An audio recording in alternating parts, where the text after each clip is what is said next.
All right, let's jump into another deep dive today. And we're heading to the South China Sea. This is an area we've been watching closely for a while now.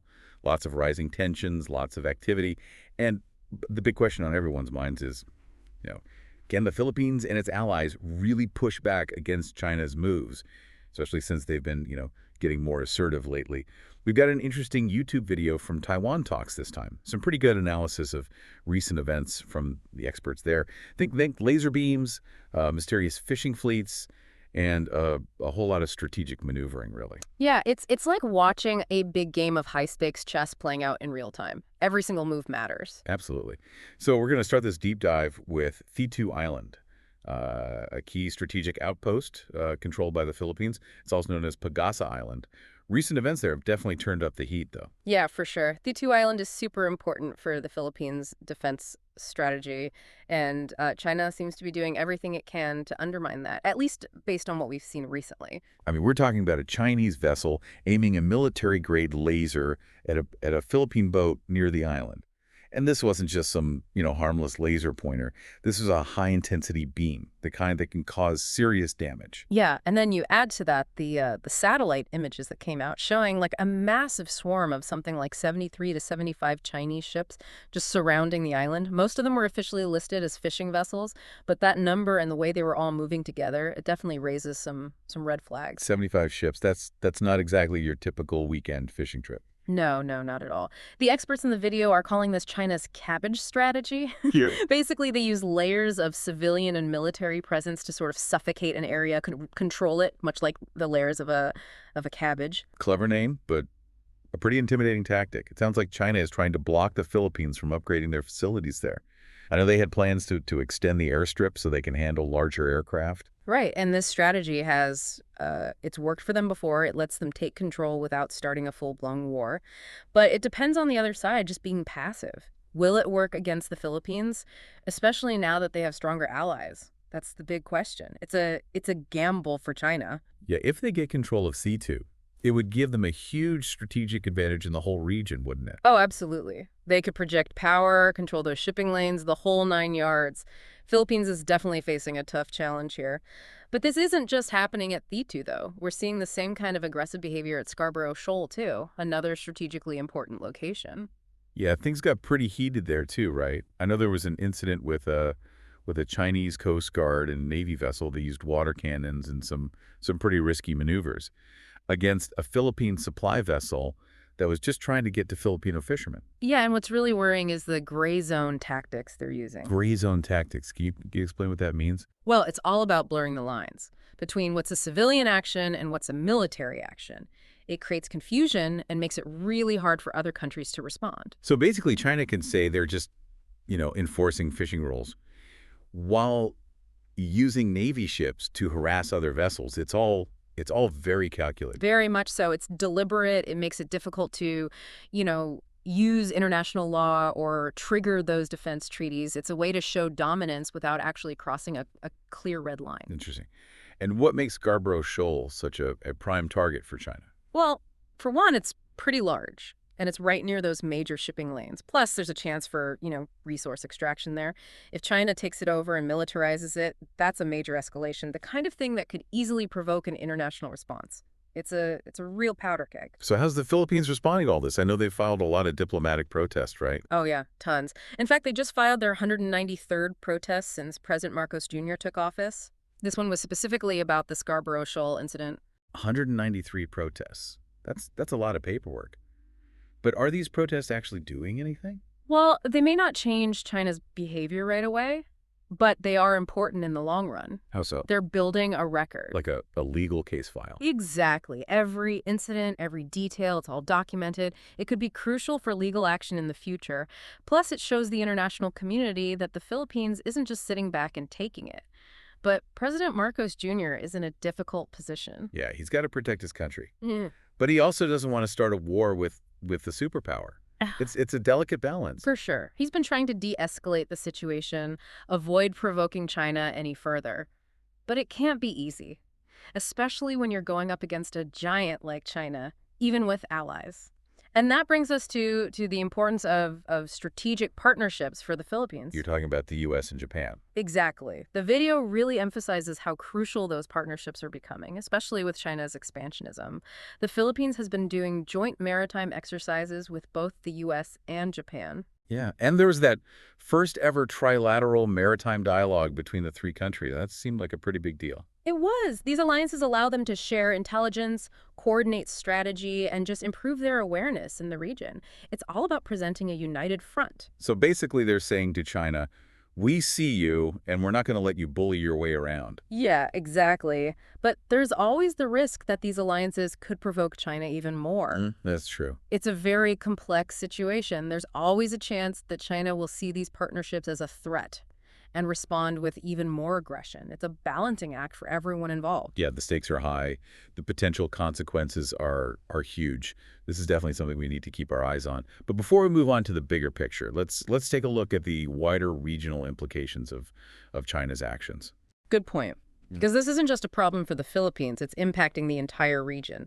We got to remember that many Southeast Asian nations have claims in the South China Sea too, and they're all watching this unfold with a lot of concern. It's a domino effect, you know. So the Philippines isn't alone in feeling the pressure from China. Definitely not. Countries like Vietnam, Malaysia, Indonesia, they've all had their own run-ins with Chinese vessels. They're caught in a tough spot, really. They want to protect what's theirs, but they're also wary of provoking China, you know, a much bigger and more powerful neighbor. Yeah, it's a complex web of anxieties and competing interests. Everyone's trying to navigate this without things blowing up. It makes you wonder, you know, how effective can international law really be in this kind of environment? It's a good question. You're talking about things like the UN Convention on the Law of the Sea. Yeah, UN CELOS is supposed to be the framework for resolving these maritime disputes, Yeah. for ensuring freedom of navigation, all that. But China seems to be, you know, increasingly dismissive of these international norms. Yeah, they're kind of doing their own thing, which is why a lot of people see this as a David and Goliath situation. You've got these smaller nations trying to uphold the law while facing down a much stronger adversary. It raises a pretty important question. What can actually be done to counter China and keep things stable in the region? That's the million-dollar question, isn't it? We can't just have, you know, a free-for-all in such a strategically vital area. What options are even on the table? Well, there are a few potential approaches, but it likely involve a combination of things: diplomacy, military deterrence, economic leverage. It's not going to be a quick fix, that's for sure. Let's break those down a bit. Yeah. Starting with diplomacy.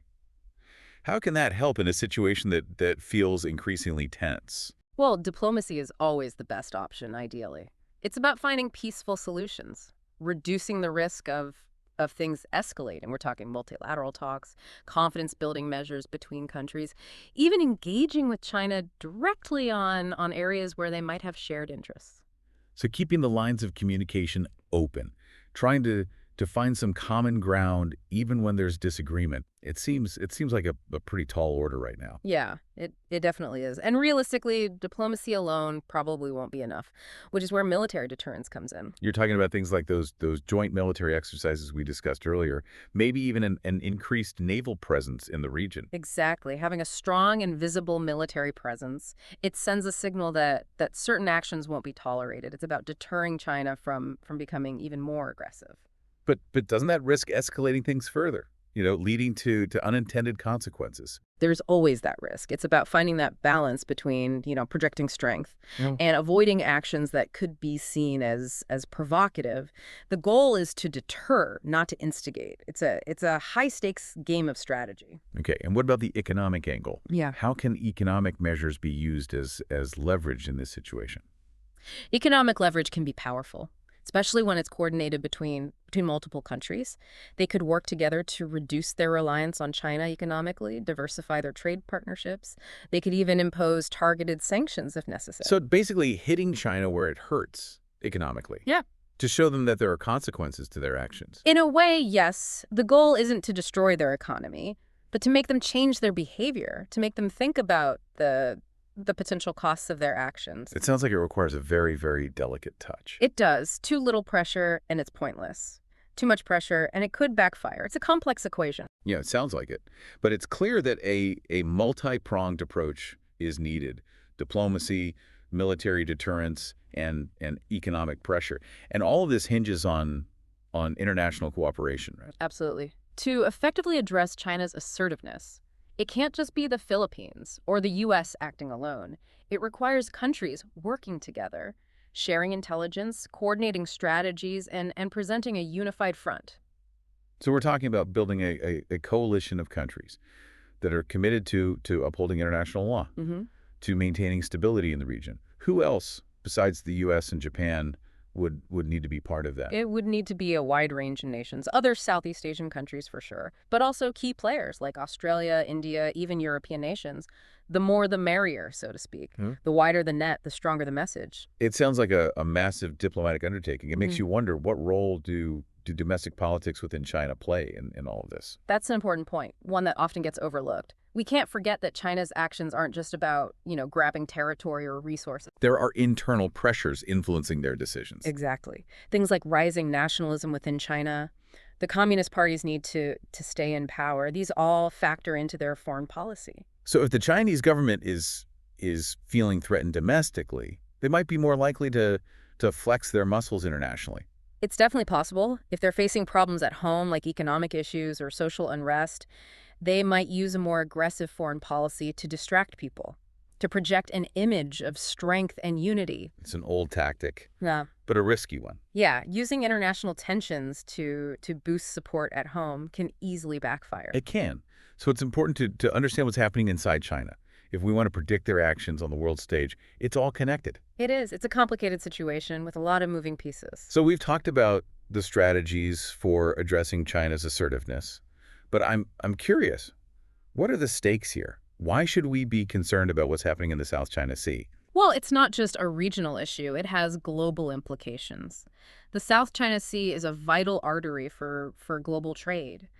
A huge amount of the world's goods and energy resources pass through those waters. So any disruption there would have serious consequences for the global economy. Absolutely. It could disrupt supply chains, cause energy prices to spike, and just increase uncertainty in the markets. It would be a major blow to the global economy, which is already facing enough challenges as it is. And then there are the strategic concerns, right? Right. If China gains control of the South China Sea, it would shift the balance of power in the region. It could threaten the security of their neighbors and undermine the U.S. presence in the area. It sounds like that could lead to an arms race, or even worse, a larger conflict. It's a real concern. China's actions are already increasing tensions, and the risk of a miscalculation or an unintentional escalation is always there.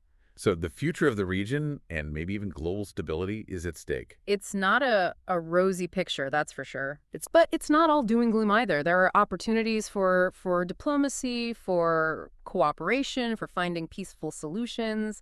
It's just going to require a lot of effort from a lot of different countries. Well, it certainly seems like the whole world is watching this unfold. Yeah. It raises a big question.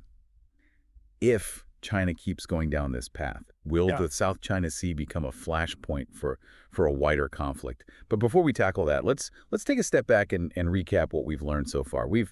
We've covered a lot of ground in this deep dive. China's tactics, the Philippines' position, the role of international alliances, everything. It's definitely a complicated situation, a real geopolitical chess match with huge consequences. Yeah, and what's really striking to me is that it's constantly changing. It's like a moving target. So many players, so many interests, so many things that could trigger a bigger crisis. Trying to predict what'll happen next is almost impossible. It does feel like we're at a crossroads. Which brings us back to that big question. Yeah. If China continues down this path, will the South China Sea become a flashpoint for a wider conflict? It's the question everyone's asking, and unfortunately there's no easy answer. The potential for things to spiral out of control is always there, and the consequences of a real conflict would be devastating, not just for the region but for the whole world. It's a sobering thought. So what do you think? What are the key factors that will determine whether things escalate or calm down? Well, I'd say there are three main things to watch. First, the strength of those international alliances we talked about. Can the U.S., Japan, and other countries really present a united front? Can they deter China from more aggression? So it's not just about military power. It's also about the willingness to use it if necessary. Exactly. The second thing to watch is what's happening inside China. If their economy starts to struggle or if there's social unrest, they might be tempted to use nationalism and foreign policy to distract people, to consolidate their power. So keeping an eye on China's internal situation could give us clues about what they'll do next in the South China Sea. Exactly. And then there's the third factor, the wild card.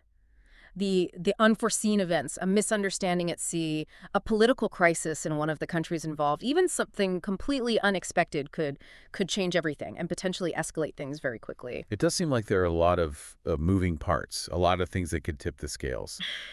So, given all this uncertainty, what can we as individuals do? It feels a bit overwhelming, trying to influence something as big and complex as this. It's easy to feel powerless when you're looking at global events like this, but awareness is the first step. If we understand the issues, we can have informed discussions, we can hold our leaders accountable, we can advocate for peaceful solutions. So, staying informed, engaging in constructive dialogue, that's a start. But what else can we do? Support organizations that are working to promote peace and stability in the region. Even small actions can make a difference. Staying informed, writing to your elected officials, donating to relevant causes. All of that contributes to a collective effort to de-escalate tensions. It's about recognizing that even our individual actions can have a ripple effect. Exactly. And never underestimate the power of informed citizens. You're the ones who ultimately hold your leaders accountable. It's a good reminder that even when things seem really challenging, we can still make a difference. Absolutely. Who knows, maybe the combined efforts of people all over the world can help shift things towards peace and cooperation in the South China Sea. Well, this has been a truly fascinating deep dive. I feel like I have a much better understanding of this situation now. What are some key takeaways you hope our listeners will remember? Well, first, I think it's important to remember that China's actions in the South China Sea are part of a larger plan. They want to increase their influence and control in the region. Second, the situation is very fluid, things can change quickly, and there's always the potential for things to escalate. And finally, the international community needs to work together. They need to use diplomacy, military deterrence, and economic leverage to counter China's actions and keep the region stable. You've definitely given our listeners a lot to think about. Yeah. Before we wrap up, I have one final provocative thought for everyone. If the South China Sea does become a flashpoint for a larger conflict, what role do you think artificial intelligence will play? It's something for all of us to consider.